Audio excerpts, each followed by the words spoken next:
A ação de alimentos, que popularmente conhecemos como pensão alimentícia, é o tema de hoje.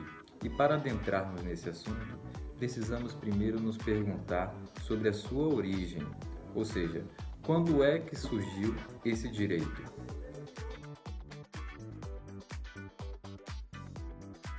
Eu sou o Evaneucio, advogo aqui no estado da Bahia, sou formado pela Universidade do Estado do Rio de Janeiro, a UERJ, grande orgulho para mim, inclusive, e deixo aqui a todos e todas as boas-vindas ao meu canal.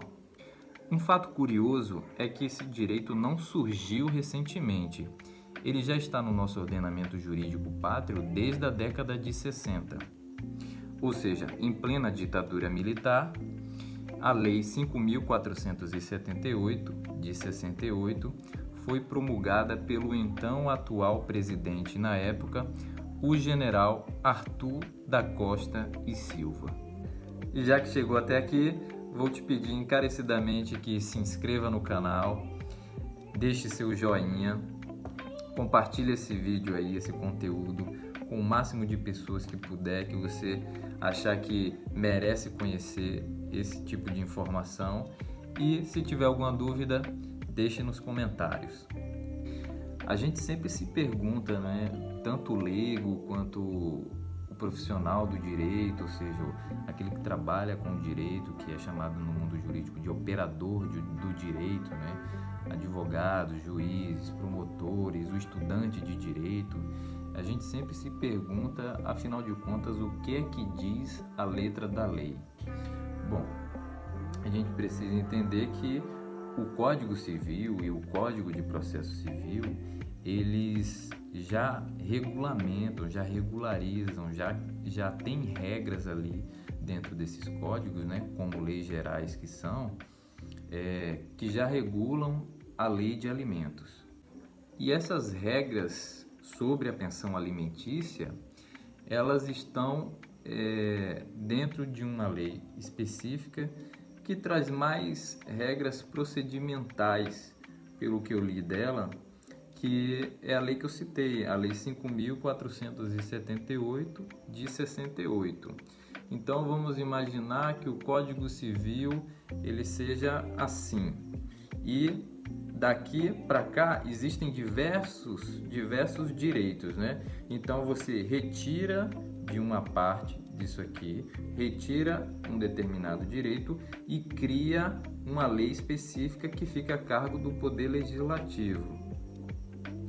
E essa lei específica ela é menos abrangente, ou seja, ela é mais restrita, porque uma lei específica se dedica a ser dessa forma para regularizar, para criar regras que não tem no Código Civil, nem no Código de Processo Civil, e até, de certa forma, até tem, mas se você for pegar essas leis específicas, elas têm um pouco mais de minúcia. O Código Civil, ele traz regras sobre o direito material das pessoas. Eu não vou ficar explicando aqui sobre o direito material, porque a gente vai acabar se alongando demais e saindo do foco principal, que é a pensão alimentícia. Mas existe uma diferença primordial entre direito material e direito processual.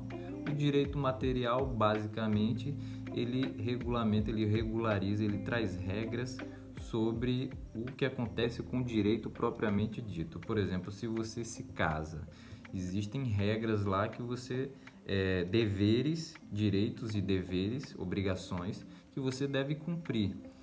E o direito processual vai estar no Código de Processo Civil, assim como no Código de Processo Penal, e traz regras sobre o procedimento de um processo, de uma ação. Pois bem, a previsão da ação de alimento, do direito de alimentos, está ali previsto no artigo 1694 a 1710 do Código Civil. Eu vou ler o artigo 1694, que diz o seguinte: podem os parentes, os cônjuges ou companheiros pedir uns aos outros os alimentos de que necessitem, para viver de modo compatível com a necessidade de sua educação. Vocês ouviram bem, não é só o filho que tem direito à pensão alimentícia, aos alimentos, mas também o feto, que são os alimentos gravídicos, que eu vou ter a oportunidade de falar em outro vídeo, os pais, os avós e os companheiros ou cônjuge, né? Tanto o homem quanto a mulher, dependendo da situação. O parágrafo 1º do artigo 1694, esse artigo que eu estou lendo para vocês do Código Civil, lembrem-se bem, ele diz o seguinte: os alimentos devem ser fixados na proporção das necessidades do reclamante e dos recursos da pessoa obrigada. Quem seria o reclamante? Na grande maioria das vezes, o reclamante é aquela criança ali e a mãe representando aquela criança. E a pessoa obrigada seria o réu, ou seja, o pai. Mas também há a possibilidade de entrar com ação contra os avós, que seriam os alimentos avoengos, a pensão alimentícia avoenga, que eu vou, em outra oportunidade, falar para vocês. Vocês repararam que eu falei aí na leitura desse parágrafo sobre necessidade e proporção. Na doutrina jurídica, o que é? São livros escritos por juristas e esses livros ensinam tudo sobre determinados direitos, né? Então é o seguinte, na doutrina jurídica existe a nomenclatura chamada binômio necessidade, ou seja, a necessidade que alimentando tem uma criança, por exemplo, a necessidade que essa pessoa tem e a possibilidade que a outra parte, o réu, o pai, por exemplo, tem com relação ao autor, né, a autora, essa criança. Então, a necessidade de um lado e a possibilidade de outro. Só que existem doutrinadores também que apostam na nomenclatura trinômio, que é a necessidade, a possibilidade e a proporção, como o próprio parágrafo do artigo 1694 nos diz, né? Qual seria a proporção? A proporção que a pessoa tem de pagar, né, a quantia, quanto que eu posso, quanto que eu devo pagar aqui, e a proporção que é do gasto de uma criança, né? Quanto que ela gasta? Então tem que pesar na balança isso aí. Já o artigo 1695, e como das outras vezes, eu vou deixar ele escrito aí na parte superior, do canto de cá ou do canto de cá, reparem bem. Diz o seguinte: são devidos os alimentos quando quem os pretende não tem bens suficientes, nem pode prover pelo seu trabalho a própria mantença, e aquele de quem se reclamam pode fornecê-los, sem desfalque do necessário ao seu sustento. Traduzindo, uma criança, ela pode se sustentar por conta própria? Não há essa possibilidade, não é? Um cônjuge, uma companheira que sempre viveu sob a dependência do marido, né? O marido trabalhava e ela era dona de casa, ela não trabalhava, talvez nem tivesse como trabalhar. Será que após a separação, após o divórcio, ela tem como se sustentar por conta própria? Não tem, então são devidos alimentos até que ela volte ao mercado de trabalho.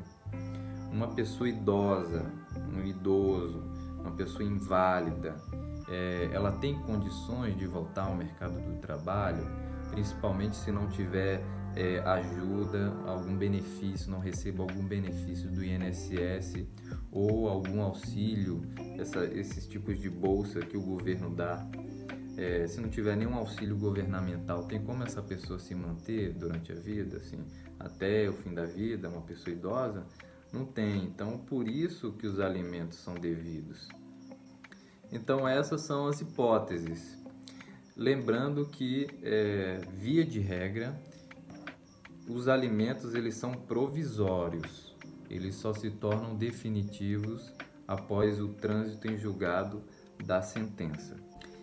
Em uma próxima oportunidade eu falarei sobre os alimentos avoengos, que são os alimentos devidos pelos avós, os alimentos gravídicos, quando a mulher está grávida, os alimentos devidos ao cônjuge ou à cônjuge e os alimentos devidos ao idoso. Então, nos vemos nos próximos vídeos. Muito obrigado a todos aqueles que ficaram até aqui. Até!